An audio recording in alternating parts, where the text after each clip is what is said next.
recording, even though she can't make it tonight. Well, tell Miss Behringer that she can join us if she would like to see this. She has a conflict this evening, so that's why she wants the recording. Okay, well, I'm just kidding. Sure, we'll send it to her. Okay, well, you want to kick us off, Whitney? Yeah. Well, hello, everyone. Thank you guys again for the people returning, for coming back, and then for the new people, welcome. So this is the second episode of the first season of Redneck Army. So I know everyone does have the pilot. I know the new people, I did send it out if you guys did look over that. This is pretty much in the vein of Peaky Blinders, if you've seen that. So pretty gritty. We're in the world of coal mining in Southwest West Virginia. So the year is 1920. And yeah, that's pretty much it. I'm excited to hear all the lines out loud. So this is going to help Mark and I a lot with, if anything sounds weird or off, and making sure that everything is, the best that it can be. It really is helpful. And everyone has their roles. Yes. Reading. Yeah, I sent that in email. So if you guys have any questions, just chat me. And Ed came in character, dude. He's got that looks West Virginia to me. This hat does? My trucker hat? Yeah, my trucker hat. My trucker hat, Mark. And I think we should all take a second and give Julia a round of applause for that hair. Oh yeah, it looks amazing. It's great. It's clean. Thank you. It just naturally happened one night. Hey. Just naturally happened. Yeah, right. Sure it did. Okay. If everybody's ready then, I am reading the action, so we will get started. Let's kick it. Interior Testerman House night. Mayor Testerman lounges in bed in silk pajamas, casually reading a book by lamplight. Jessie, in bedclothes with her hair fixed for sleep, emerges from the bathroom and settles in beside him. Sid says him and Bill will be by your office first thing tomorrow morning. Testerman closes his book. How is our chief of police? Better now. They both laugh heartily. Shout-outs get his blood boiling. Good for you. Cable, you really are my best friend. We can talk. It's a shame. Can't be helped, I suppose. I tried. I know you did. Be careful with Sid, Jess. He's a wild buck. As long as I have you, I'll be okay. They smile. Jessie stretches out right beside him. He brushes a strand of hair off her temple. I'd had some drinks and relax tonight. I'm afraid I'm not up for some strenuous activity most days lately. He pats his ample stomach. Other passions take precedence. As long as you're happy. He sighs. I suspect I know what Sid and Bill want to discuss. She picks up on his tone and looks in his eyes. There may be some rough days ahead. Help me keep Sid focused. I will. I mean it. He has to be sharp. I'm afraid we may need him more than ever. There's a storm coming. Around here? When is there not? Interior, Stone Mountain Coal Company office, day. Cold pre-dawn light seeps through the windows of Cameron's office. Ensconced on his throne, Cameron waves Jack to the chair before his desk. Took you long enough. I had to settle in. What do you have? Jack stiffens and speaks like it's a formal report. UMWA definitely wants a meeting in Matawan. How do you know? The men were talking about it at the shootout last night. The what? They get together and drink at the old roadhouse. There was some target practice among other entertainment. You're in their social circle. Good work. Were the Negroes and Italians there too? Some of them. Cameron frowns. Blizzard is talking to the men today in the pit. Have you seen any letters from Keeney? Just talk. Blizzard is definitely their point man. Okay. Keep your eyes open. I need letters with names. I'm doing my best. What's the response?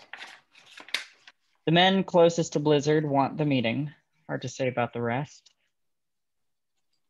Get me a list, Bryce. I want the name of every man that agrees to attend. I'll try. Make it happen.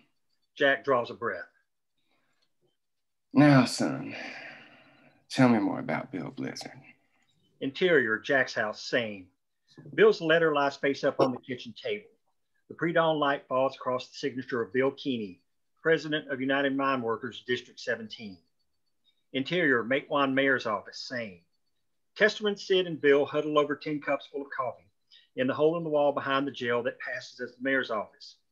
Having had a few too many at the shootout, Sid and Bill look a little green around the gills. Keeney wants a meeting. A letter came yesterday. Of course he does. Is he going to provide the guns to make it safe? Sid rolls his eyes. You know that's not what the union does. I reckon that falls on me.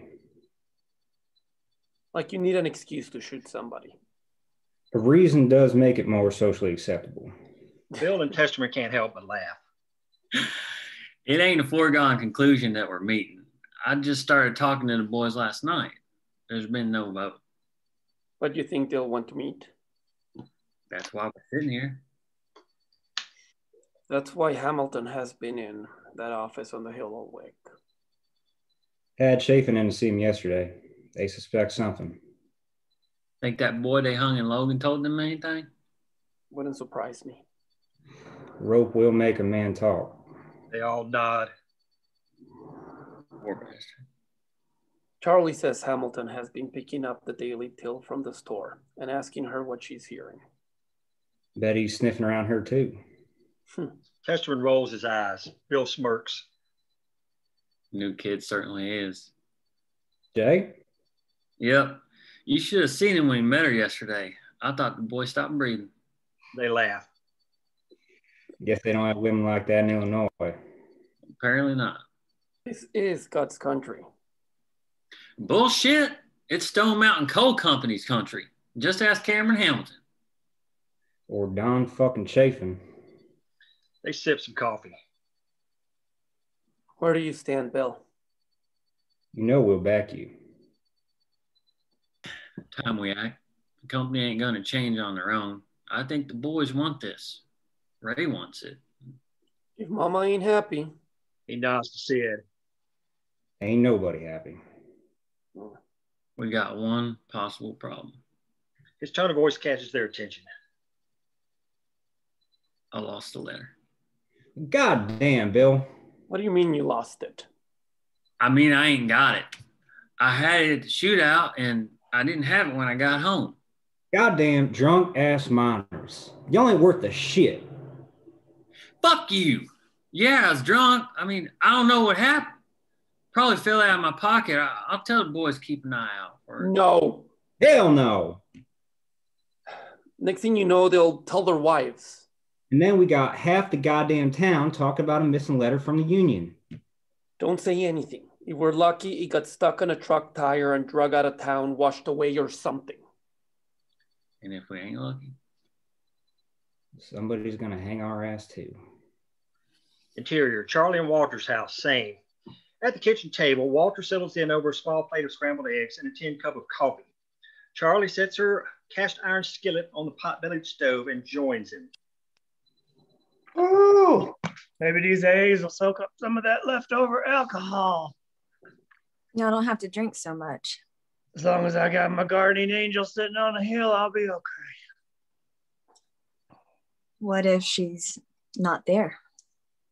You thinking about leaving? I've been thinking about it most of my life. You don't know nothing about that boy. You seem to like him. For having known him for about half a day, let me tell you, if I had seen you two disappear, me and the boys would have been up that hill. I do have some sense, Paul. We were already warmed up too. I'm a grown woman. I don't need you meddling in my business. And I'm still your Paul. So don't get smart. He gives her a crooked smile. She responds with a scowl, one that's not too full of venom. These eggs are good. He hops up and rummages through a cabinet. Where's the Vienna sausages you got me? That'll fix me up. She shovels a forkful of eggs in her mouth. That boy talk you deaf or what? Where's my Vienna sausages? I'll get you some today. Today? You had script for some yesterday. Well, they ain't here. He slowly closes the cabinet and returns to his seat. He sips coffee while she focuses on her eggs. Finally, We got it. We got to eat, Charles. he jabs a fork at his plate. Your eggs are getting cold. You're either going to leave me for some peacock to starve me to death trying to feed the rest of the company. I don't know which is worse. It was a mama and her little boy. What was I supposed to do? Make the goddamn company pay the daddy a decent wage. Y'all meeting then? Without any say in it. About damn time. Looks like joining the union is the only way I'm ever going to get any goddamn Vienna sausages in this house again.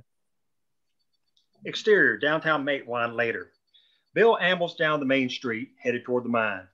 Head down, he doesn't notice when Jack emerges from a side street. His head down, Jack doesn't notice Bill either. Bill looks up first. Illinois? Jack starts. Bill? What are you doing down here? He nods toward the mountain. Mine's that way. Taken by surprise, Jack takes a moment to respond. Just taking a walk, getting some air before He doesn't have to finish. They fall in together and continue their walk to the day's labor. It never gets any easier. Wish I could tell you different. Most days you go in the ground just as soon as the sun comes up, and you don't come out until after the sun's gone down. like we get buried alive every day. Ain't no way for a man to live, really. First day got my attention. And probably not what I should be telling you on your second day on the job. I'd rather you're honest with me. Better if I know what to expect. It surely is. Might be some things happening to make things a little better. Just a little, but a little better than none. Jack perks up. Really? What? Like what? Bill eyes him and smiles. She don't open the store this early. What? Charlie don't open the store at the crack of dawn. I figured you were really downtown this early because you hoped to run into her. Is it that obvious? Don't know why else a man would sit on a hillside all night when he had more free liquor than he could drink waiting on. Jack shrugs. Where are you eating tonight? Oh, well, let me just check my social calendar. They walk a few steps. I appear to be eating at my house again. Well, Ray wants you at our house tonight. Don't be late. She don't tolerate rudeness. Walter steps into the street and falls in with them. The men exchange nods. Y'all appear to be in deep conversation. You don't want to hear it. How you surviving this morning? Would have been better with some goddamn Vienna sausages. She giving away your food again? When is she not? He cuts Jack some side eye. She's hard-headed, boy. You better keep that in mind. Oh, sir? Don't sir me. I ain't blind. Apparently, nobody in Matawan is. Bill looks over his shoulder toward the Stone Mountain Coal Company office. They surely are not. Big Ben strides into the street and falls in with the men. They exchange nods. Shortly thereafter, Joe joins them, followed by Stefano. The men line the road and march forward like a squad of soldiers, heading uphill to spend another day below ground. Let's do it, Bill. We appear to be, Walter. The meeting, I mean. I'm tired of being treated like goddamn shit on a fucking boot hill. Amen, brother. Can't expect to be treated like men unless we stand up and act like men. Everyone except Stefano and Jack nod their agreement. UMWA. Stefano nods vigorously. Sí, decididamente. The men all eye Jack. I don't know what we're talking about. Bill throws an arm around his shoulder. Illinois, Charlie ain't the only thing that's about to complicate your life. They continue their march. Exterior, Matewan Schoolhouse later. Ray ushers William C. to the front door. These shoes are too tight, Ma. They're your old shoes. I told you. Why am I wearing my old shoes? I have to fix your other ones. They hurt. Ray smiles awkwardly as the school teacher standing in the doorway. She smiles back. It's just for today. I promise I'll have your other ones fixed before school lets out. The teacher waves William C. in. He limps in the door, making a show for his mother. Interior, restaurant, same. Mayor Testerman enjoys a large plate full of breakfast. Cameron marches in and takes a seat at the table without speaking. Join me, why don't you? Mayor, I have some reports that my men held some sort of drunken bacchanalia last night at the Roadhouse. It wasn't a town event if they did, so I wouldn't know. Reports that this is a regular occurrence. Again, I wouldn't know. Cameron eyes him. He shrugs. These are hard-working men. They get together and blow off steam, have a laugh. There was drinking, gunplay. He leans across the table. And fornication. Among the men? I doubt it. He laughs. Cameron does not. Although I did hear that new boy was after one of our girls. You find it amusing that today my pit is full of minors that are hungover at best and still drunk at the worst. Do you have to explain what a safety hazard this is? He gets the attention of C. Lively, 30s, the restaurant owner, and signals for coffee. They sit silently until he brings Cameron a cup. He takes a few sips, then...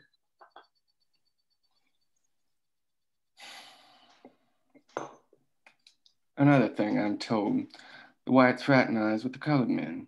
The company doesn't believe that this is conducive to the moral cohesiveness of its employees.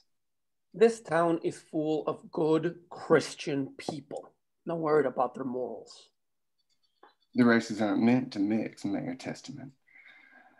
Why do you think that we segregate these employees? Testerman eyes him severely.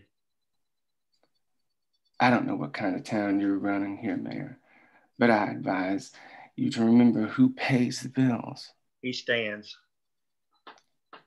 Shut down those gatherings. Exterior, Matewan Main Street, continuous. Cameron storms out of the restaurant. His bodyguard, an Asian man roughly hewn from granite, waits for him beside his car. The bodyguard lets Cameron in the back seat, takes the wheel, and they take off. Shortly thereafter, Testerman waddles across the street and hustles into the police station, a nondescript white brick building. Interior, Matewan Police Station, continuous. Testerman enters. Sid lounges in his chair, feet kicked up on his desk. Testerman starts to speak and then notices Sid is asleep. There he is. I'm back. How did I get kicked off? Here we go. Where was I when I got booted? You were Bottom at of page 16. Yeah. Matewan Main Street, continuous. Yeah. Okay. Cameron storms out of the restaurant. His bodyguard, an Asian man roughly hewn from granite, waits for him beside his car. The bodyguard lets Cameron in the back seat, takes the wheel, and they take off. Shortly thereafter, Testerman waddles across the street and hustles into the police station, a nondescript white building. Interior, Matewan Police Station, continuous. Testerman enters. Sid lounges in his chair, feet kicked up on his desk. Testerman starts to speak and then notices Sid is asleep. You lazy bastard, wake up! Sid starts awake. I had to meet your ass at first lock. God damn. It was a late night last night. So I've heard. Any complaints? Hamilton interrupted my breakfast, saying he had reports of drinking, shooting, and fornicating at the Roadhouse that night. It was a good one. I knew all three were you. Can y'all at least try to be someone discreet? We got a little carried away. Hamilton wants me to shut them down. Claims they're good for moral cohesion. For what? Bullshit excuse. He's upset that the white men are socializing with the Italians and the blacks. Says that race shouldn't mix. He ain't the goddamn mayor. Yeah, sure. It's all bullshit. I know. He doesn't want the men to get together. Gives them a chance to talk about the union. And if they all get to know each other, it makes it easier to organize. What do you want to do, Mr. Mayor? We have to pick our battles with the company. Bill only needs one more meeting to hold a vote. Then we shut them down for a while. Let Hamilton think he got his way. Interior, company store saying, Charlie and Will go about the business of opening store. The doorbell jingles and Ray enters. They all nod. Ray. Charlie. Will. Ray, hey, think you could talk this one into not shooting buckshot holes in my goddamn walls? Ray smiles at Charlie. Charlie rolls her eyes. What makes you think I could do that? If she won't listen to her boss, maybe she'll listen to his sister. If you knew how little my own daughter listens to me, you'd think twice about that. But she's 4 years old. If the men in this town didn't rut like goats, I wouldn't have to. Ray gives her brother a you know she's right look. He gives up. Hey, what can we do you for? Supplies for the home demonstration club and some things to patch up William C.'s shoes. Those things finally kicked the bucket, huh? I gotta make them last a little longer.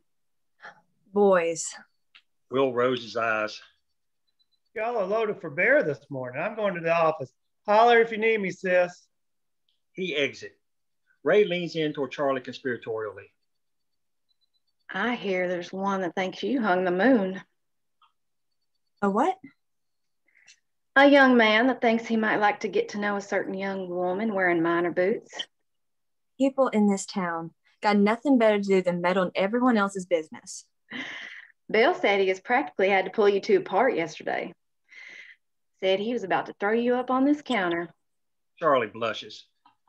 The way Bill tells it, you would have jumped right in there for him. Charlie's face turns about 3 shades deeper red. Ray laughs.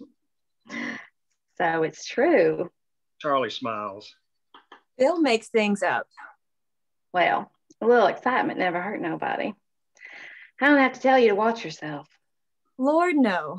Paul has told me 1,000,000 times. These men. I know, but you found Bill. Don't go making Bill Blizzard out to be a saint. I love him, but at the end of the day, he's a man just like any other. She smiles. But he's all right. Don't tell anybody, though. I think the word is out. Ray nods to Charlie to join her as she collects her items. Charlie eyes Will in the office quickly and does. Why don't you ever come to the home demonstration club? Because I can't sew for shit. Paul has to do all of ours. I think he likes it, though. Not that he would ever admit that. It's not all sewing. We do other things. You might not even learn a few tricks you can use on that minor boy. You're not funny. I can't go into it here, but us women do a number of things. Take my word for it. You would find the experience gratifying. Okay. I just might take you up on that. I'm counting on it. Listen, while we're at it, why don't you come to dinner at my house tonight? You need some company other than your daddy. Bum stew? Maybe something fancier. Well, you know I'd be there any other way. It's set then.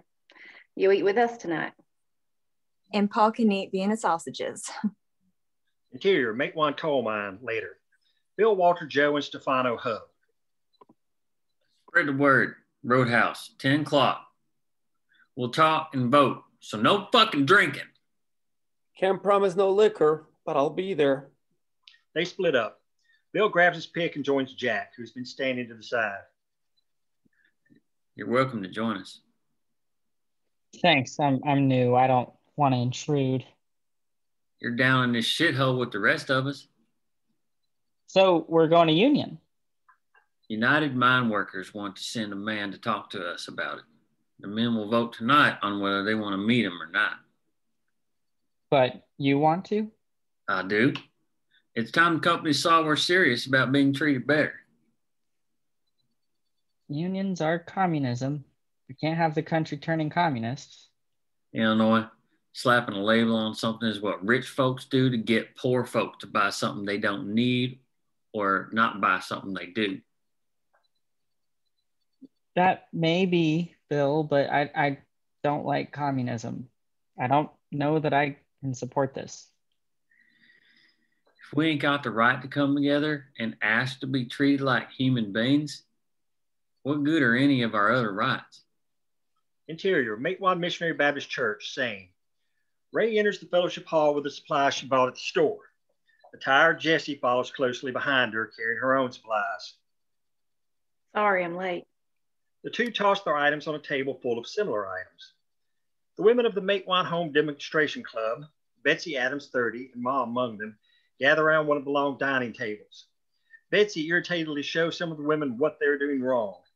They all appear to be knitting their own version of the same item. Betsy scowls at Jessie. Well, you look worse for the wear. Betsy! The other women shake their heads in disbelief. Not that they haven't heard similar from Betsy in the past. Good morning to you too, Bets. I do feel ragged. Well, you should have slept in. Joe says y'all put on quite the show last night. Sometimes you gotta let a rooster show his feathers. Sid? Who else? I swear y'all ain't got no sense. Not like anyone's gonna arrest them, Sid being chief of police and all. Women all nod. Ray and Jessie take their place. Cable says things are going to get bad. Better get on those projects, ladies. Lord have mercy. Various expression of agreement from the women. You know it, etc. How's your project coming, Ray? Gotta patch William's shoes before I get back to it. That boy. You ain't going to be able to keep him in clothes long enough to get him grown. Tell me about it. Bill was the same way. He'd tear the damn shirt right off his back. I swear they'd walk around naked and nasty if they didn't have us. Various expressions of agreement from the women. You know it, etc. Interior, Matewan coal mine continuous. Bill and Jack bust rock from the wall. A tall, lanky miner, Mikey, 40s, joins them. Bill moves closer to him. Mikey? Mikey looks up. Meeting tonight, 10 o'clock at the Roadhouse. We're going to vote. Mikey thinks on this. Then he sticks his pick in the wall with one hard swing and turns to Bill. Bill does the same. Bill, I got to ask. What's on your mind? We want everyone to speak up. Are we talking about joining up with them blanks and those blanks? You see them down there busting rock with the rest of us, don't you? That's bad enough. I don't know that I want this union to be with them. That don't make any sense, Mikey. If we don't stand together, the company don't have to listen to any of us. I know that, Bill. The company brought those bastards in to keep us from striking in the first place. Right. So if we organize without them, the company just kicks us out and goes on with them. If you ask me, white men ought to organize, and one of our demands should be to get rid of those blanks and those blanks. You ain't listening, Mikey. The races ain't supposed to mix. If we start treating them like they're equal, the next thing you know, they're going to be after our women. Bill shakes his head sadly. Interior, Matewan Missionary Baptist Church, continuous. Women continue their projects.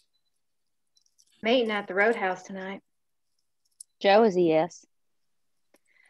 We're having Charlie and that new boy over for supper before. The women break out in chatter.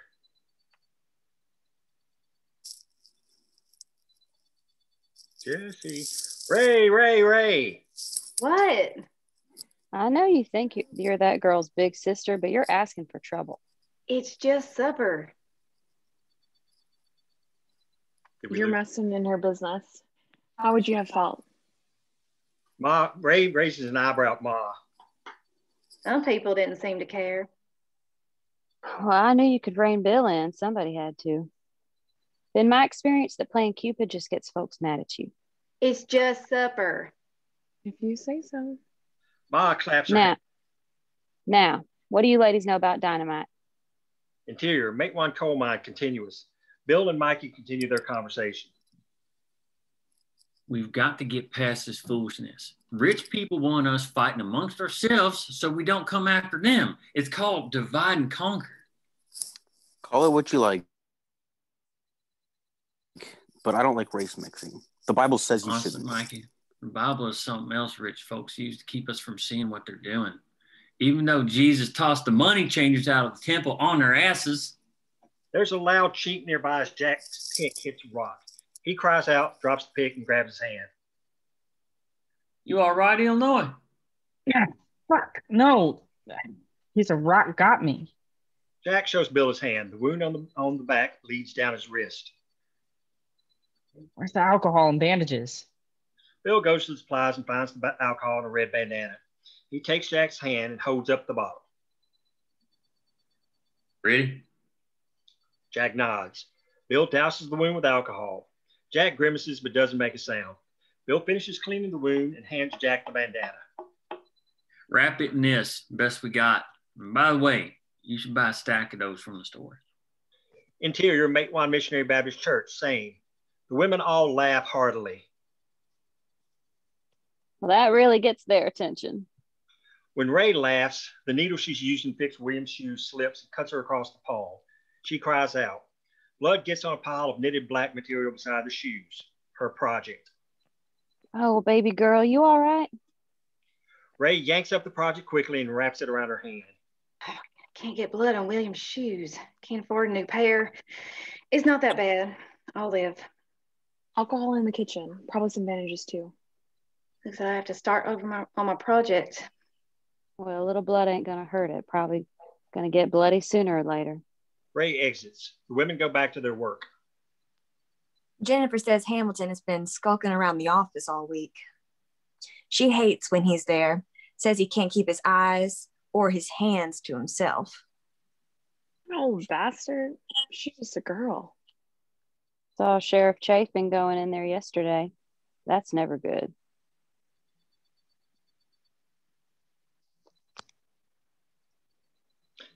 Jennifer says he's got some new toady running around. Young man she's never seen. Came in early this morning, named Bryce. Ma eyes her. Exterior, Logan, West Virginia, later. Cameron's driver steers his car to a message stop outside the Logan County Sheriff's Office. Interior, Logan County Sheriff's Office, continuous. Cameron marches in to find Chapin camped behind his desk. Coming to me, huh, Cameron? Must be an emergency. Don't want anyone in Matewan to see us again. Hills have eyes. 2 days in a row, they'll get suspicious. He surprises Chapin by taking a seat. Kenny wants a meeting, so he'll be sending a man. Post some of your men at the Matewan Depot. Plain clothes, don't draw any attention. I don't have jurisdiction in Mingo County. That's my goddamn coal field. Besides, Sid knows all my men. He'll just kick them out. That halfwit doesn't run Matewan. Not saying he does, but it's not smart to go wave our dicks in his face. Your suggestion? Baldwin Felts. Bring in the detectives. They'll cost, but no one will know them. Fine. Hire them.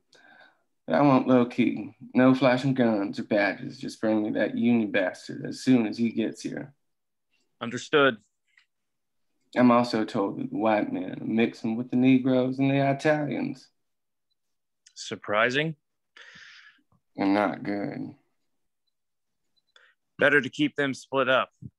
Cameron thinks for a bit.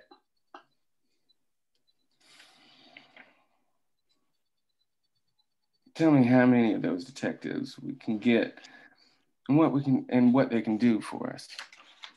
Interior, Blizzard House, later. At the front door, Bill and Ray welcome Charlie to their home. Charlie has cleaned up and fixed her hair, but she still wears her pants and miner's boots under her dress. Glad to see you put on your Sunday best for us. Ray hits him on the shoulder. Be nice. You look so pretty. You always do. Thank you. William C. and Margie tear into the room. Charlie! Oh, Lord, here comes trouble. They hug her around her leg. She hugs them back. Where's our candy? Not this time. She pouts.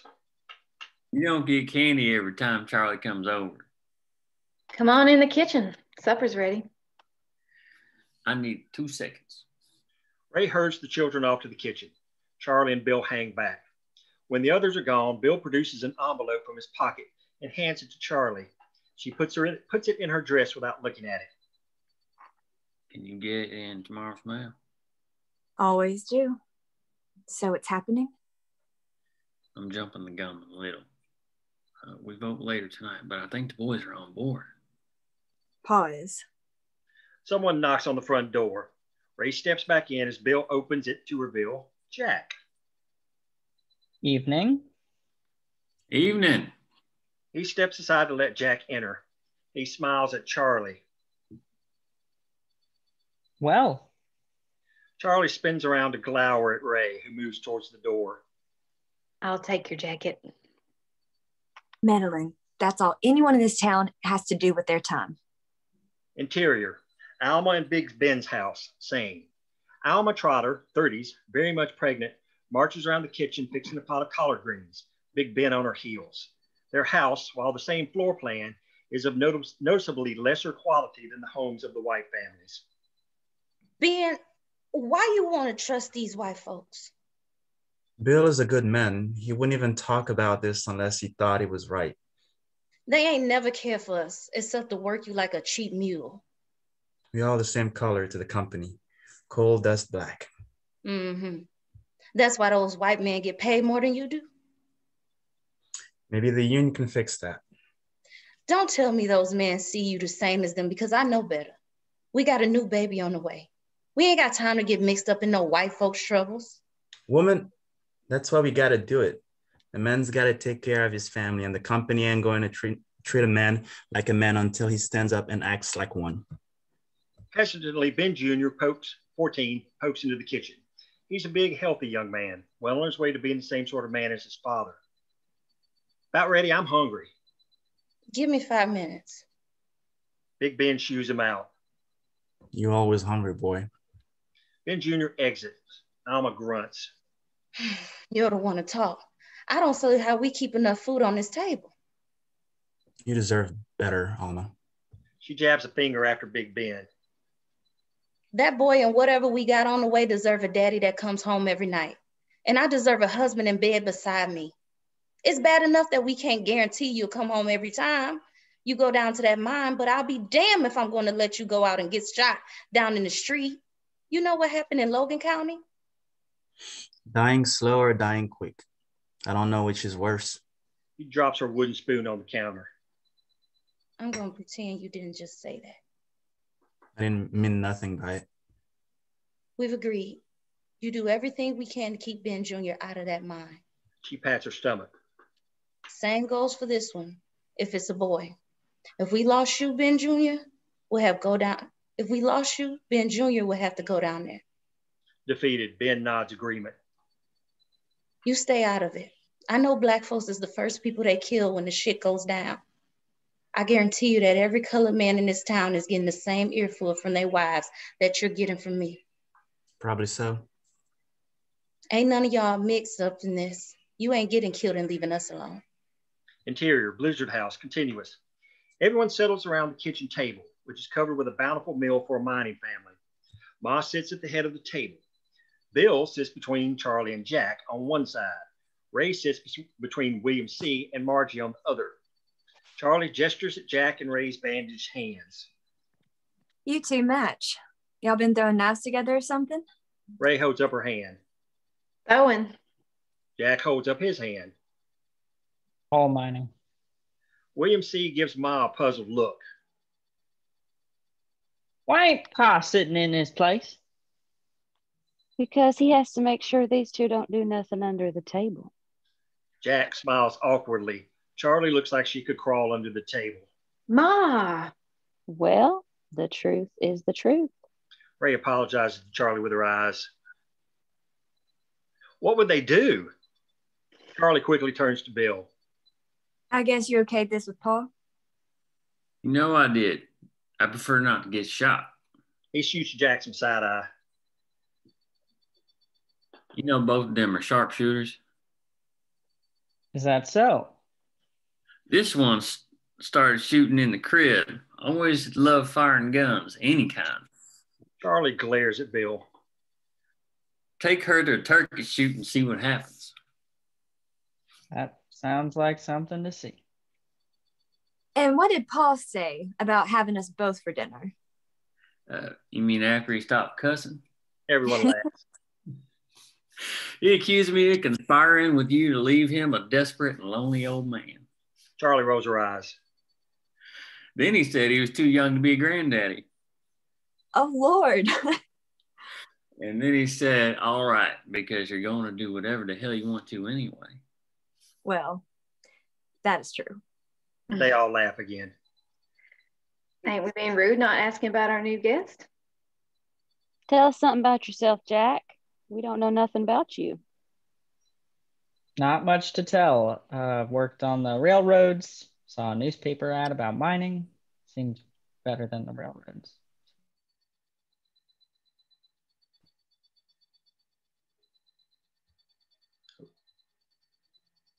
Oh, did I get kicked off again? Crap.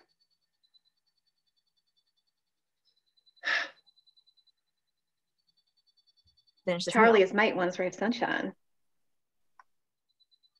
Charlie glowers at her. Ah, crap. It was obvious when she was cool. There, Will. Did he get kicked out? I'm back. Okay. Where are you guys? Top of 39. Top of 39. Okay, go ahead. I'll just repeat that line. Smartest girl in town. That was obvious when she was in school. After she finished, I talked to my brother, Will. He runs a store, into hiring her. She's too good to let get away. She tell you how much she likes to read? Oh, she might have mentioned it. Reads every book she can find. Which isn't many in this town, let me tell you. We'll get you what he can. He gets what the company lets him. Ma grunts. The company don't want minors getting the wrong ideas, honey, so they decide what we can read. Anything they don't like, they dub subversive literature and ban it. So much for a free country, huh? Ray looks her over, very motherly and approvingly. You have grown into a fine young woman, Charlotte. Charlie blushes. I think I can see that. But what you should really see is this. She reaches into the pocket of her dress. Charlie bolts upright in her seat. Don't you dare. Ray holds up a picture of a young child wearing only a cloth diaper, laughing as she stands on a male scale on the ground. A very proud young Walter, 20s, poised behind her to catch her if she should fall. The mailman, Harold, 30s, smiles and leans against his truck, beside the sign on it that reads Parcel Post, U.S. Mail. Charlie collapses in her seat. Did you know that mailman will weigh your babies? Jack barely contains his laughter. I did not. There happened to be a photographer in town that day, so Walter got a picture. Probably cost him a month's pay. It's the only one he has of her at that age, so he asked me to keep it in our family album. I think old Harold was smitten. He still brings her the mail every day at the store. So that's... Yep, it's baby Charlie. Charlie wags her head. It most certainly is. Exterior, Stefano's house, sane. Stefano stares bleakly out the window as his wife chews his ear off behind him. Interior, restaurant, later. Lively busies himself closing down the nearly empty restaurant. Cameron enters. What can I do you for? Any coffee left? I could probably scrounge up a couple of cups. Cameron takes a seat. Lively disappears in the kitchen and returns with 2 cups of coffee. He places one before Cameron and sits with the other. Black, right? Always. He takes a sip.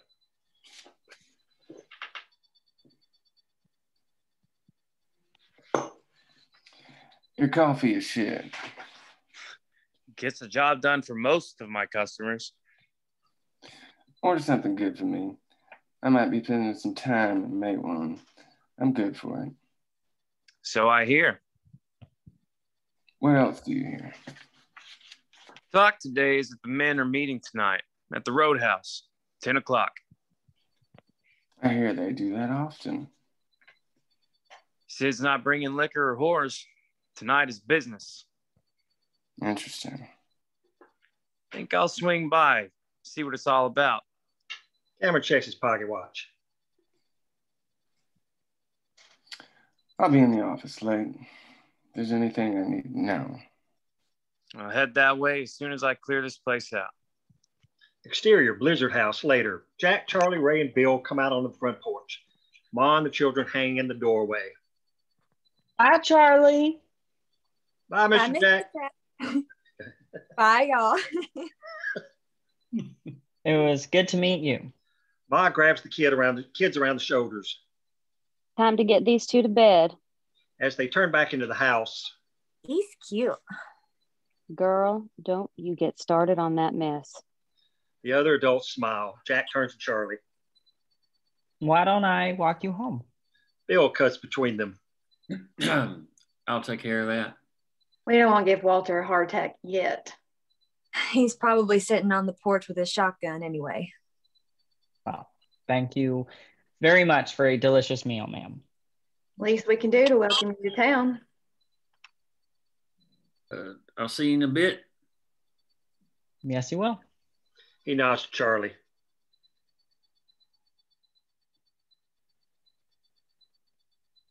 Charlie. Illinois.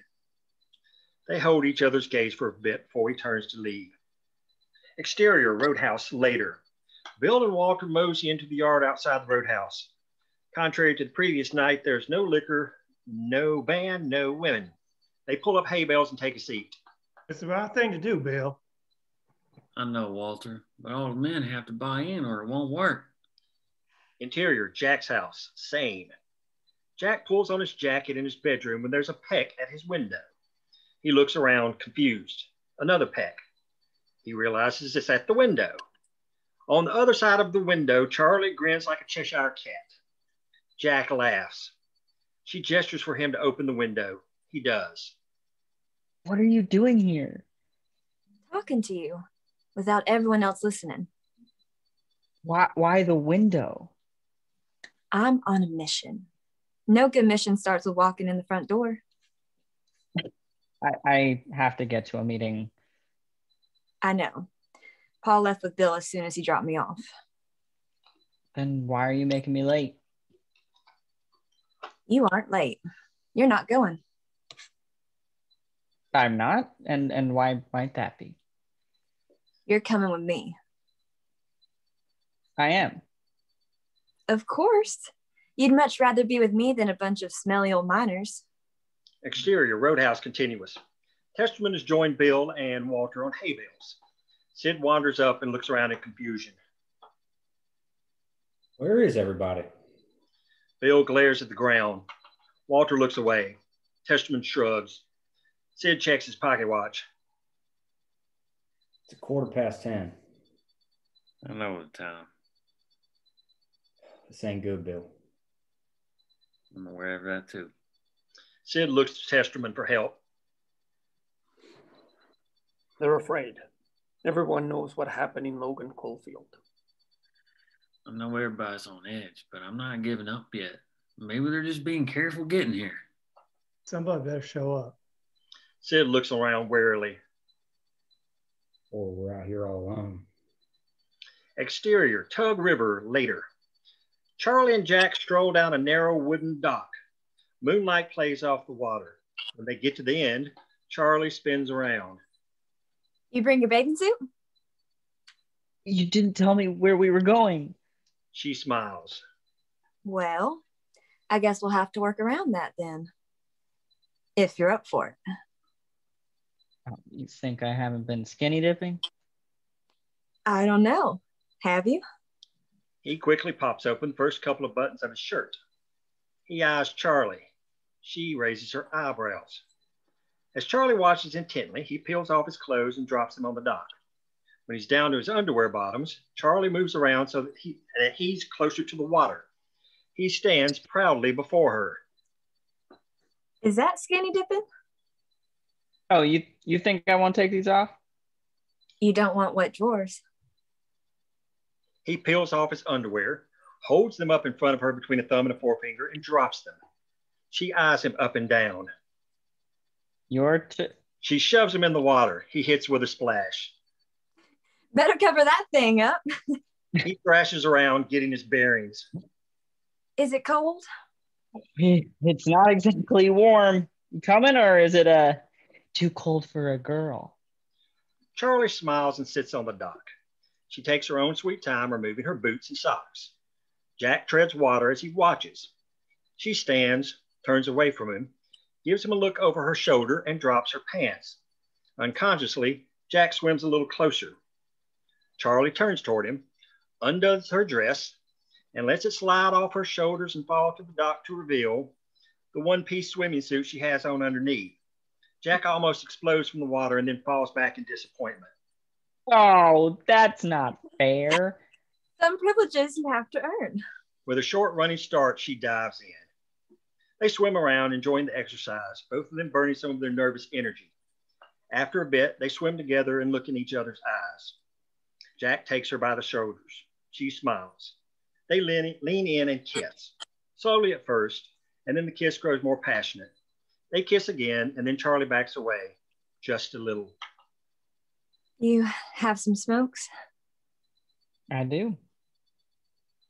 Let's go have one. He laughs. All right, Miss Charlotte. That's what you want to do. It is. She swims toward the dock. Exterior, roadhouse, later. Bill, Walter, Sid, and Testament sit on hay bales, slumping and dejected. Hamilton will know we're alone, isolated. That's going to be a difficult position. We don't know that. There's a rustling. Walter looks up. I hear somebody. Stefano emerges from around the building. He sees the men alone and looks around the clearing, very confused. He turns to Walter. Walter shakes his head sadly. Stefano stands there, deflated. Exterior, Tug River, later. Charlie and Jack dangle their feet over the edge of the dock, their toes skimming the water. Jack wears his underwear.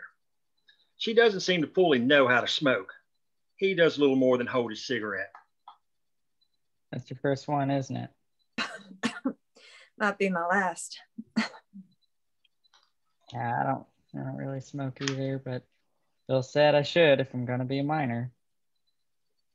Probably the last thing that will kill you. Speaking of killing me, sure no one can see us out here? The men are all at the roadhouse. Where I ought to be. And the women will be putting everybody and everything down for the night.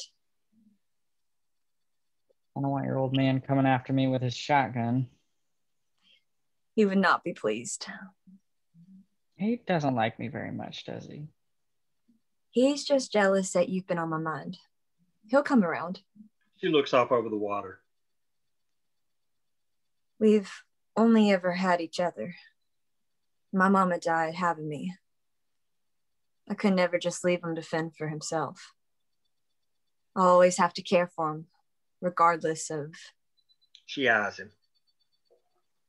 No real man would expect anything less of you. What about your pa? Where's he? Probably patrolling the 8th circle of hell. That's a harsh thing to say about your family. You can barely even call us that. My old man doesn't care about anything except making money. Everybody is just an employee to him, including me and my mother. He's why you didn't go study medicine? Yeah, wouldn't pay for it. Said I was better off in the family business after the war. You were in the war? Yeah, I was too young when they started drafting, so I went to college. Well, look at you. A lot of good it did me. No, the family business took off during the war.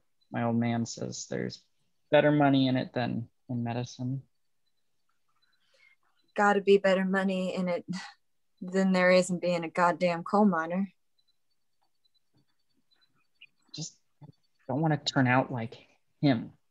for any amount of money. Just no heart, no soul. He treat you and your mom bad? Yeah, almost the worst. He doesn't care about anybody. Just take what he wants. It broke her heart, crushed her spirit. Charlie takes his hand. I went to work for the railroad so I could be a different man. Couldn't find anything better, college boy? Apparently not. Then I wound up here. Guess you showed him. He shrugs.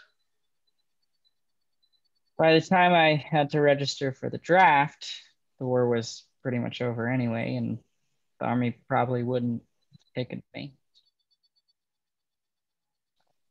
And I'm an only child. All the joy your folks could handle, huh? Hardly. My mom said she wouldn't subject any more children to a son of a bitch like him. She told him that? And me. I'm so sorry. She lightly traces a finger around the bandage on the back of his hand. You know, it's really not so bad here. Your hand might disagree. Yeah, well, company puts a roof over your head. All the men are gainfully employed. You got all your food and clothing in that store. Her eyes move from the bandage on his hand to his face. 2 days underground and you're going to defend the bastards? I'm just saying. It'd be worse. She jumps up. Get dressed. I'm going to show you what the Stone Mountain Coal Company is really like. Exterior roadhouse later. Stefano paces nervously. Bill, Walter, Chesterman, Joe, and Sid slump on their hay bales. Where's Illinois? Bill shrugs. Now that you got me out of the house. Look, this ain't happening. There's no point in us sitting here waiting on someone unfriendly to see us. Your call, Bill. Sid's right. We should light out. The men are spooked. I misread it badly. As they stand to leave, Lively rounds the building. Like everyone else, he's taken aback by the lack of attendees. Boys, PE? I thought there was a gathering tonight. Didn't pan out. Guess everybody drank too much last night. Pussies. Wasn't there supposed to be a talk? A vote? Nothing important, I reckon. Exterior, Logan County later. Somewhere in the woods outside of Logan, Charlie rides up on a horse, Jack behind her. The rotting corpse of the union organizer still swings from the tree from which he was hanged. Birds, animals, and insects have been at it. Charlie and Jack dismount. This man was sent by the United Mine Workers of America to organize the miners over here in Logan County. Charlie circles the corpse. Jack stares at it. The company hung him because he believed the men had the right to demand safe working conditions and a fair wage. And you say it could be worse. I didn't know anything about this. Owner of the Stone Mountain Coal Company did it himself. Jack struggles to hide his shock. Yeah. Cameron Hamilton and his personal gun thug, Logan County Sheriff Don Chapin, stood right here and drove that horse out from under this man. Jack is visibly shaken. He has a family somewhere. Probably a wife and some kids waiting for their pa to come home. Of course, we don't know where. No one knows his name. Never even had a chance to meet him. Why hasn't somebody brought him down? Nobody wants to be next. We have to do something. We can't just leave him here. He's dead now. Don't matter to him. Pretty soon Hamilton will decide he delivered enough of a message, and he'll send some colored men out to take him down and burying him in an unmarked grave in the Beggar's Nest of Logan County Cemetery. She heads back to the horse. Jack can't take his eyes off the corpse. Exterior, Stone Mountain Coal Company office later. In the dim lamplight, Cameron stands in his office window, surveying his possession at night. Interior, Stone Mountain Coal Company office, continuous. As he looks out, someone knocks on his office door. Answer. He turns to find Lively. See, No one showed. no one. Blizzard, Hatfield, Testerman, Joe Adams, Walter Kelly, and Stefano Mancinini were standing there holding their dicks. No one from the UMWA. Not a soul. Good. I was worried they might have sneaked one in on me. None of the miners. Not a one. Cameron stops for a second, puzzled.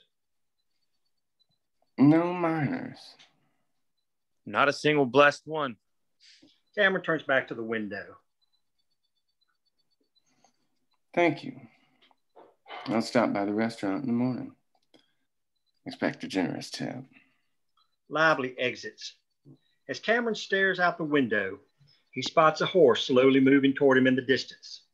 He watches as Charlie and Jack ride back into town. Fade out.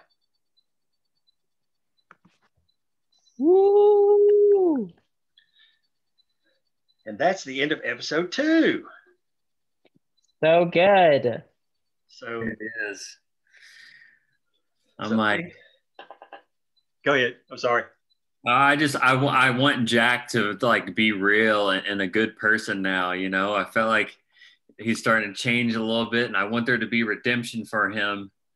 I want him to change sides. You know, I don't want him to just be like lying to Charlie, but I feel like now that he's seen the dead body, he's gonna change. You know, so. Yeah, that's all good to hear, because that's one of the things we talked about. I mean, there are these spy stories all over the place, and one of the things that you have to do, I believe, in a situation like this, the Jack character can't lie to Charlie. Now, that doesn't mean that he tells her the truth. He might hide some things, and some things might come out a little bit differently. But if he just directly lies to her, then the audience will turn on him. And then the other thing too, it's called the 2+2 technique in storytelling. You show the audience 2+2, but you never show them 4. You let them put that together and get the 4. So we're doing some little things like Jack has the letter from Bill, but Jack doesn't give the letter to Cameron because he saw Charlie give Bill that letter. So if he gives Cameron the letter, Charlie potentially gets in trouble. But we don't tell the audience that. At a certain point, you got to trust your audience to just get some things. And so that's kind of some of the things that happened with Jack. And we'll have to keep watching to see what happens with Jack throughout the course of the season. Yeah, I'm so excited.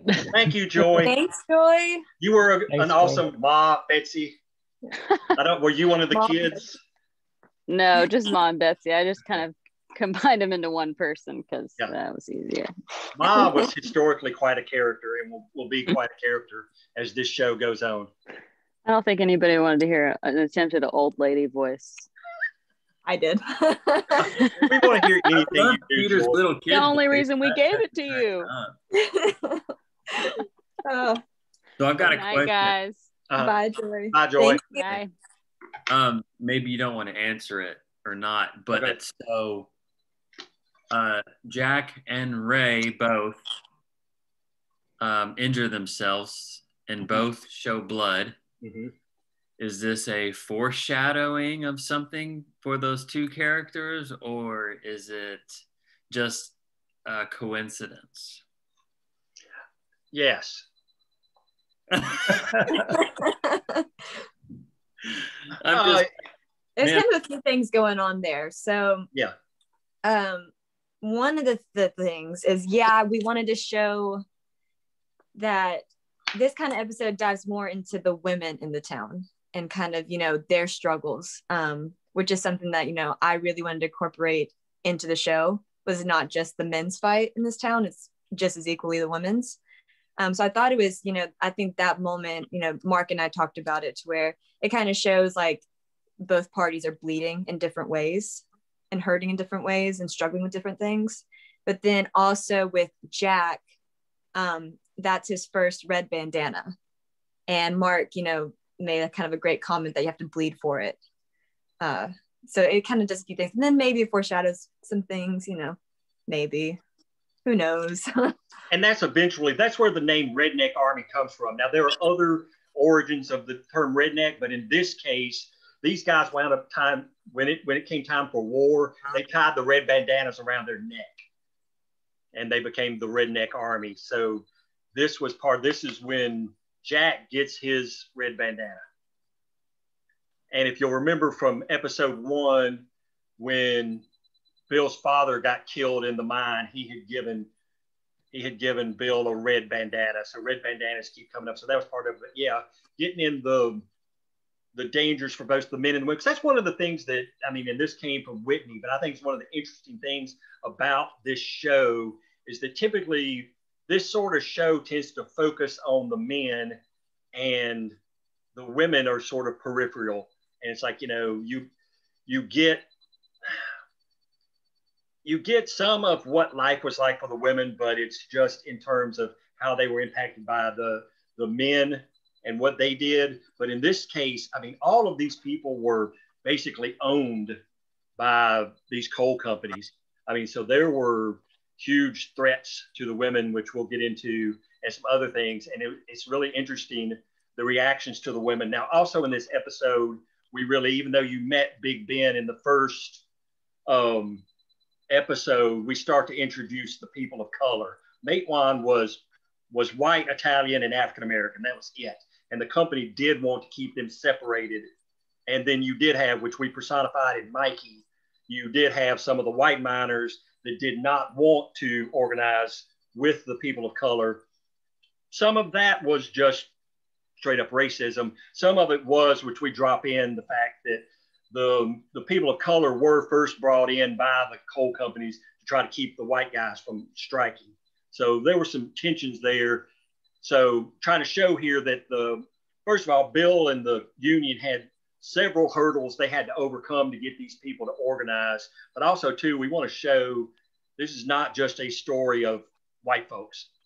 You would think, I think most people would think West Virginia mountains, 1920, it was just a bunch of white folks. No, actually, it was Italians, people, African Americans, and white people, and they all did eventually come together. Yeah, I watched on YouTube today. I think it was the Visit Matewan, West Virginia. Yeah. And it was so cool, like watching, he was like talking and he was like, and this is where it all went down. And you can kind of get a picture in your mind of everything, like what the town actually looks like. Yeah, I know. It's all, and actually we're going to go up. They do a reenactment in May of the shootout, which we will get to later in the season. They have kept downtown Matewan pretty close to the way it was in 1920. It looks almost exactly like it did in the 20s. And I believe there's still bullet shot holes in the brick. And then also the population there is like 499 people today. So it is pretty much unchanged. It was 800 in 1920. Go visit up there at some point. Oh yeah, we're going to. Field trip. And I don't mean to sit here and keep talking, but really one of the fascinating things about the show and the idea that Whitney came up with, these are still struggles that are going on today. It's very relevant. They're relevant. There's still people fighting for safe working conditions and a fair wage. When we get into some of the things that happen to the women, it's the same thing. Whitney and unfortunately, like you get in, especially in 103, like having your voice heard, being treated like a human being, feeling like you matter. It's so sad that those are still things that we are struggling with. Yeah. So it's been 100 years, almost 100 years exactly from the Matewan massacre. And it's like, how are we still dealing with all this? And you still have y'all, I loved how the women are sewing, they're doing their chatting, and someone says, did you check on the dynamite? And then that's kind of like the end of that section or that scene. So I loved how you kind of introduced that idea of, and people are going to go, what the fuck? What did she just say? Did she? Why is she talking about Dynamite? The other That was thing that is, was I'm also wondering. I know y'all aren't going to tell us, but I'm wondering who is the first person that's going to get hurt, because our union friend, of course, is not with us anymore. But I have my thoughts, but I don't want my thoughts to be true. You'll have to come back for the next table read, Ed. I know, absolutely.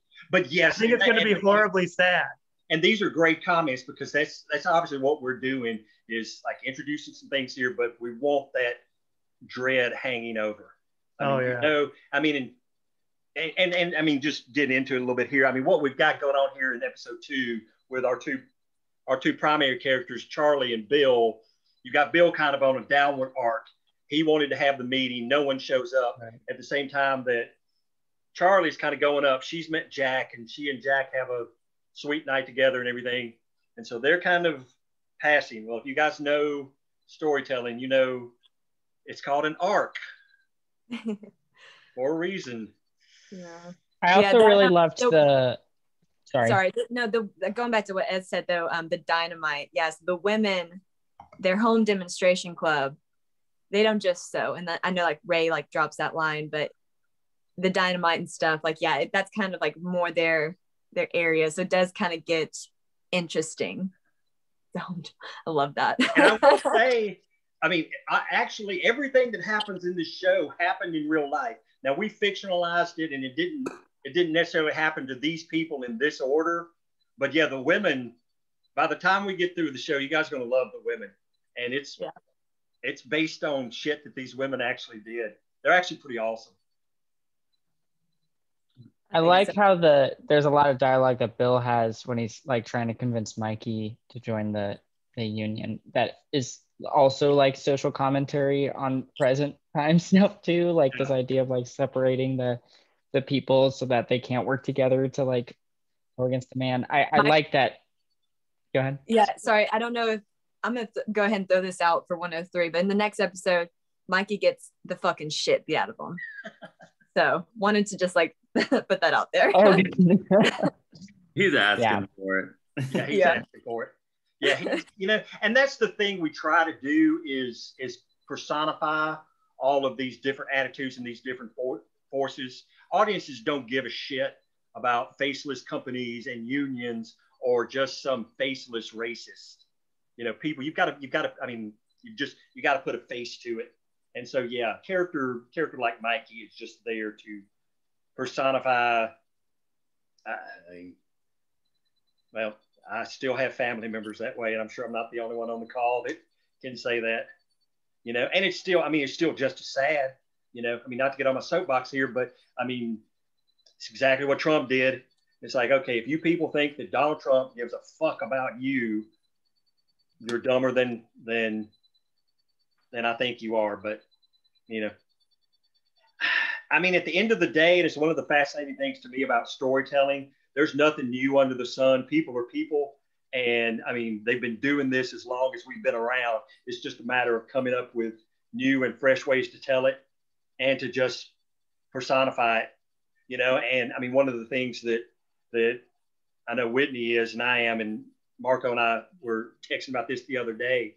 One of the things I'm interested in doing, I think it's one of the really, really great things that's going on now in television and film. When you look at things like Watchmen, Judas and the Black Messiah, these stories, people are going back and telling these forgotten history stories, and there's so many opportunities to tell these stories that, back in the day when Hollywood was run by basically 5 white guys, no one was going to tell you this story,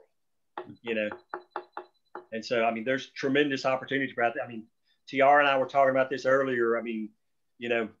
Everyone I talk to, they're clamoring for content from women of color, and it's great. And I'm not putting anyone down on it, but a lot of it is just pure business.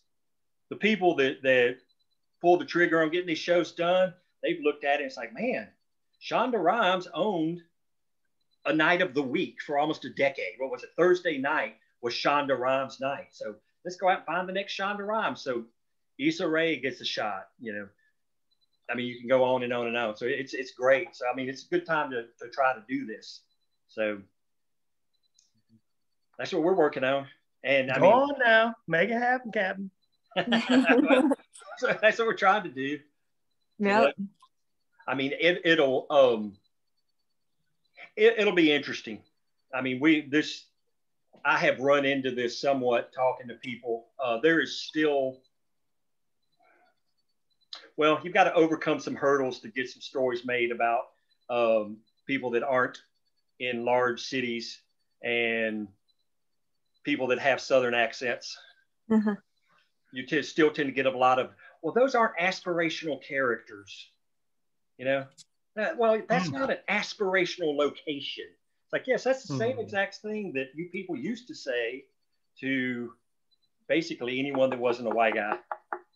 But, you know, I mean, it's the same sort of issue. I mean, it's like Issa Rae says she created Awkward Black Woman because she didn't see that on television anywhere. You know, it's like, where am I? Okay. Like, I can either sit around and complain about it or I can go make my own stuff. Well, even what's the new one with Tom Holland and Rob Pattinson, The Devil All the Time? Yeah. Neither one of whom is a Southerner. Yeah, exactly. And I mean, Rob Pattinson's accent in that is crazy. But, you know, between that and then the Tom Hardy movie with Jessica Chastain, that's also set in the backwoods Appalachian where they're the moonshiners. Where they're moonshiners. Yeah. So, I mean, I agree that this is kind of like an untapped environment to shoot in, and it's really interesting. It tells stories that other people don't. I think so, and I mean, and you know, Alan was talking about this when we did the speaker series a couple of Thursdays ago. I think that's one thing that's going to come out of COVID. I think people are learning that you don't have to shoot everything in LA, Chicago, or New York. That you can go out into the hinterlands, and it's cheaper. You know. Now that's the other thing. I mean, not to sit here and talk about. I mean, Whitney and I are very aware of a good friend of mine is a producer, and she read the pilot. We sat down and talked. She's like, "Yeah, that's probably a $5 million show." Mm-hmm. The pilot of Redneck Army. But hey, you know, you blow up a mine in the first 5 minutes of the show, and any period piece is expensive. But now I didn't realize she handled the budget for Nashville, and those shows were between $4 and $6 million an episode. Like, wow. Yeah, anytime you have any names too, I mean, that's gonna. Talent is where most of your budget goes. But hey, if you're paying that kind of money, that means you've got big name talent and somebody wants to watch them. So, you know. Yeah. Yeah. And I'm sorry, I'm running my mouth and getting way off the subject here. I know you guys. Yeah, and I think our voracious appetite for content and our expectations around how quickly we get it are so on hyper mode right now. Like if a show doesn't drop, you know, at least 3 episodes at the very first day, we're like, fuck that. I want the whole thing right now. I know. You know, so I mean, in terms of just the speed at which we're consuming content is so quick, and it's just going to need to be replenished over and over and faster. Oh, the streaming services are dying for content. Mm-hmm. I did a webinar with a Netflix guy a couple of weeks ago, and he's like, yeah, I mean, you know, we have literally gone through a 14-month period where everyone sat at home and watched Netflix. We need new stuff, right? You know, and the great thing for creatives, I mean, the streaming services, if you've got, remember Tiger King? That was 14 months ago, Julia. Oh my God, that feels like forever ago. I mean, well, I guess it wasn't 14 months. It's about 11 months ago. But the streaming services are willing to, if you've got good stuff, they're willing to give you the money, and they're not standing over your shoulder and saying, here's the way we want it. It's like, okay, go do it. You know? It's just, to me, it's like, how do you get it to them? You know? Well, that's the key. And it's still, you got to have a reference. You got to know somebody that gets you in the door. All about connection. Yeah. Mm-hmm. And I mean, it's, and I get it. It's just, we live in an age where everyone has seen enough television and film that I think everyone has a basic idea of what could be a good television show or a good movie. So you've got all of these people out there that call themselves writers or creators and this, that, and the other, but they don't actually do it. And there's no way for the people in the industry, if they don't know you, to know whether you're real or not. And so they're getting killed with tons of shitty scripts and this, that, and the other. They don't have time for that. So it's like, oh, okay, well, this manager that I know and I've been working with for 20 years says I should read Mark. Or, hey, Mark just got an 8 on the blacklist. I should read Mark. Otherwise, they're not going to read it. I mean, it's not 30 years ago, you could query and possibly get somebody to read your script. You're not doing it now, you know. But, you know, you just keep working. And if you've got good material, you know, have faith that it's going to get out there. Yeah. You know. Well, good on you guys. I am totally impressed. I'm sure you have several more at certain points of development. So I'm just completely and totally in awe, because the scariest thing is to sit down and look at a blank page, regardless of what you're writing, and going, fuck. Terror of the blank page. And that's what I tell everyone all the time. Just start. Yeah. If you actually type that first word, you've done more than 99% of the people that want to do this. Mm-hmm. Just do it. And don't worry about it. Just get it all down on paper and then work on it from there. But it's just so many people, I mean, that's what's called the terror of the blank page. They think, oh my God, I need 120 pages. No, you don't. You need one word. Just type fade in and go. Well, listen, y'all, it's been a pleasure. Enjoyed it. I got to run. Thanks, you guys. Thanks, everyone, so much. Yeah, thanks everybody for doing this. And you don't go anywhere, Whitney. We got to do the Ron Howard thing. Oh, yeah, we do. Okay. All right. Everyone Bye, y'all. Have a good night. Thank you. Have a good night. Bye. Bye, y'all. Great to see you guys again. Yeah, it's good. Great to see Peter. 103. I know. I'm sorry I've been off of the WhatsApp or whatever for a while. It's just I got overwhelmed with notifications from people. I'm on like 10 different text threads on there. It's like, yeah. But it was so good to see you guys. I can't wait for 103 and to see where it goes. We will do it soon. Yeah. All right, bye. Yeah. Later, everyone. Please don't put Bill in 103. Please. We're going to do that. Mark, I'm going to steal you for 30 seconds, not to distract you. Sorry, Whitney. Spoke to my mom on the William Walker, and she's going to get me in touch with one of the foremost historians of Costa Rica. Oh my God, yes. Who's a good friend, political rival. He's a political rival, but good friend, admires my mom. They grew a friendship when my mom was in Congress, and he's like 100 years old, so I want to get in touch with him before he's... Get with him quick.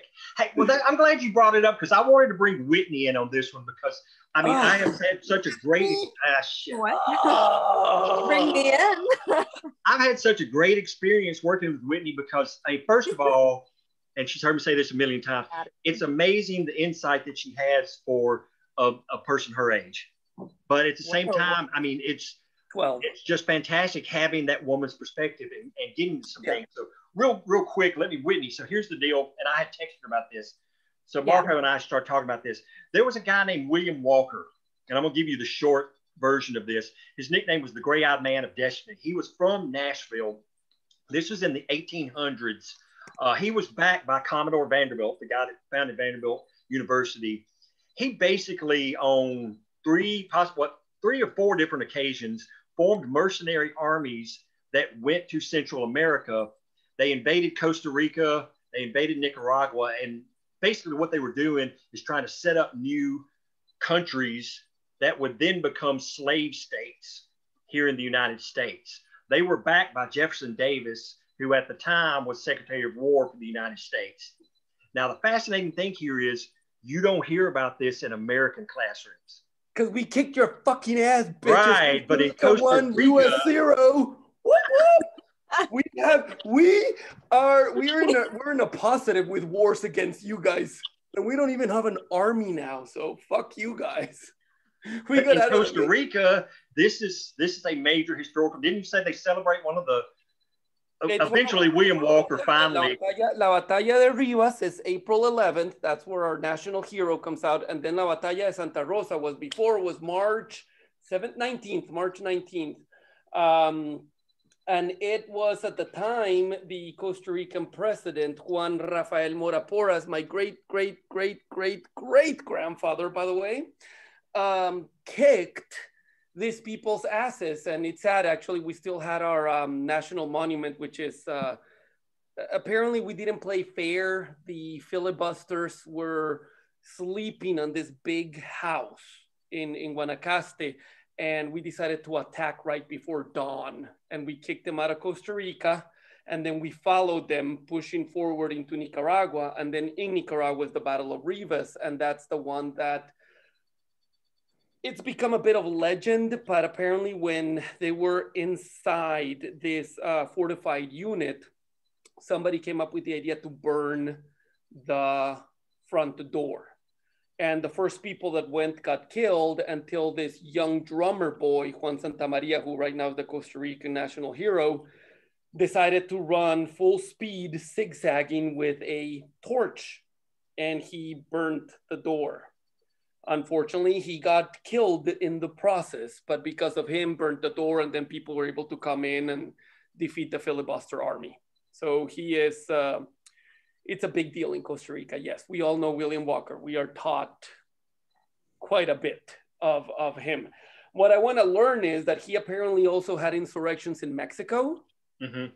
So I asked my aunt, who is one of the foremost experts in Nahuatl language. She reads the, we call them little monkeys, monitos. It's as a joke, but it's the, you know, the old codices. Yeah, oh yeah. Yeah, she actually recently, she had this European tour where she was allowed to go see some of the codices that have not been allowed to be seen by humans. No kidding. Oh no, she can read it. She can actually translate and reads Nahuatl, and she's one of the foremost experts, but she's, you know, with all anthropology and everything, my mom's like asking her to also help us out to get information on the Mexican side to get the history. Oh, so that's perfect. So yeah, so we started a discussion, and like I wanted to bring you on this to figure out this whole story and figure out how to tell this. There's actually a historical marker, and I'm gonna be downtown tomorrow. I think it's down by the Capitol. There is one historical marker here in Nashville about William Walker, and it's actually it's similar to our story. Alex Cox. I don't know if you've seen Sid and Nancy or Repo Man. Alex Cox. That's the same guy that did Walker. There's a really shitty movie from the 80s about William Walker with Ed Harris, who's awesome.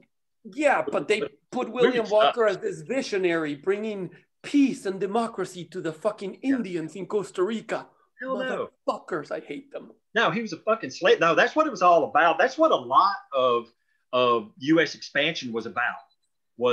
And actually kind of went on both sides. The southern states wanted more slave states. The northern states wanted more non-slave states, so they could eventually either continue slavery. One could beat the other one. So it's like, okay, well, let's go take the land from all these other people and create these new states. And so yeah, so Walker was an invading white dude. I mean, he was this guy that, I mean, he kept trying. I mean, he was president of Nicaragua. He took over Nicaragua. He became he declared himself president over there. At one point. And then he invaded, but the U.S. completely disowned him. But like I was telling Mark, and I know this because, again, my great-great-great-great-grandfather did it. One of the things that tipped the war in our favor is there's a river that is technically owned by Nicaragua, but it's a border river, kind of like your Rio Grande. And when we blocked it, that's when supplies stopped coming from this mysterious source that kept giving them weapons. They just appeared magically there. Yeah. But anyways, yeah, it's quite, and there's Pancha Carranzo. I remember she's the one I'm trying to get more information because she was one of those iron ladies from our side. Apparently there's famous, and again, you get this, what was fake and what was truth. And to this day, Nicaragua wants to claim Juan Santamaria. However, he clearly was Costa Rican. He was young. I think he was like 14 when he died. Which is fun. It's the exact same story as an insurrection Mexico had on their national hero, except their hero, I think, was a miner boy or came from like a mining town. So when he rushed towards the fort in Mexico, he put a stone in his back. So all the shots ricocheted off. Okay. He blocked it. Unfortunately, he was also a young kid, and when he burned down the door, he was so happy he stood there. And then they started shooting because the door was burning, and he died that way. So I wouldn't recommend being a hero. Would not recommend being a hero. It's like when you guys were back and forth with Mexico, there was this school, military school of students that saw, so I don't know why the US at the time, the army would cross borders and whatnot. And the students saw this marching army coming towards them. And there was only 4 students in the entire school, and they tried to protect it from an invading force. It's an incredible story in Mexico. And the student, so that they wouldn't take the flag, they took the flag down of the fort, wrapped themselves, and jumped off the cliff behind the fort, so that the US Army wouldn't take it. And it was all a misunderstanding. It was all a misunderstanding. Yep. They thought it was, the Army thought it actually was a military base. And it was a school for students, and it was a holiday weekend. So there was a skeleton crew of students that stayed behind that couldn't go home. And they decided to hold off the school as if it was a military force. That one, I'll get you the details on that one, because that's on the Mexican side of the family. I'm not too familiar with that. Yeah, well, that's what we'll do is we'll get together and just go through all these stories. And I mean, it's a process. I'm down. That sounds, William Walker's story sounds fucking amazing. Yeah. William Walker. I mean, I told Mark, I'm like, yeah, I know William Walker. We all learn in Costa Rica. It's a big deal in our history. Like, it's a very... I texted Marco out of the blue one day. I'm like, hey, actually, I texted Whitney too, because I texted Whitney. I'm like, did you ever learn about William Walker in school? Then I texted Marco, did you ever learn about William Walker in school? Whitney was like, no. Mark's like, well, fuck yeah. Fuck yeah, I know that son of a bitch. I was actually cautious. There. I'm like, if Mark tells, because you're like, I want to do a thing about Tennessee. I'm like, if Mark wants to do something positive about that motherfucker. Oh, fuck no. That's my first thing. I'm like, I'm out. You said he's from Nashville, right? Yeah, Nashville. See, I went to school in Georgia though, so I learned Georgia history. Oh, so that's like okay, gotcha. Probably why I didn't learn about William Walker, because probably not many people know William Walker. No, they don't teach William Walker anywhere in history. And actually, Marco, I think you're partly right, because he lost. That's if he won, they teach him. My wife actually learned from him, but she took AP history here or something, and that's the only reason she learned from him. Yeah, I learned. But yeah, it's like the untold. It's like I told my wife once, and I'm like, Pearl Harbor. Yeah, we believe that FDR definitely knew, because he had a meeting with my grandfather right before Pearl Harbor. Really? And fun fact, Costa Rica is the first state or country in America. Again, America for us is the continent. Right. Sorry, for the rest of the world, America is one continent from Canada to Argentina. We divide North and South, same as Eastern and Western Europe. But anyways, so we are the first country in America to declare war to Nazi Germany. We did it the night before the US. And it was right after the attack. And I don't know, it seemed like they were very sure. And at the time, I mean, if the US right now is the big dog in town, they were the big dog after the fucking Monroe Doctrine, but that's a different story. Yeah, exactly. Don't even get me started there, because we'll be here all night. Fucking document. But anyways, the US was actually nervous about losing the Panama Canal. Mm-hmm. And there was a very large German population in Costa Rica. So apparently the US thought that there were plans from Nazi Germany coming in through Costa Rica to take the Panama Canal. So yeah, I mean, that was part of it. They were more concerned about that than a Japanese attack in the Pacific. Yeah. Because that would have been, Pearl Harbor was a strictly military target.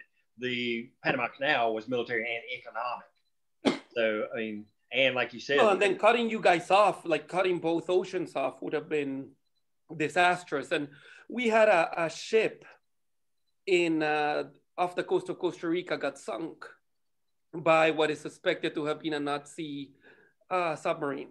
Yeah.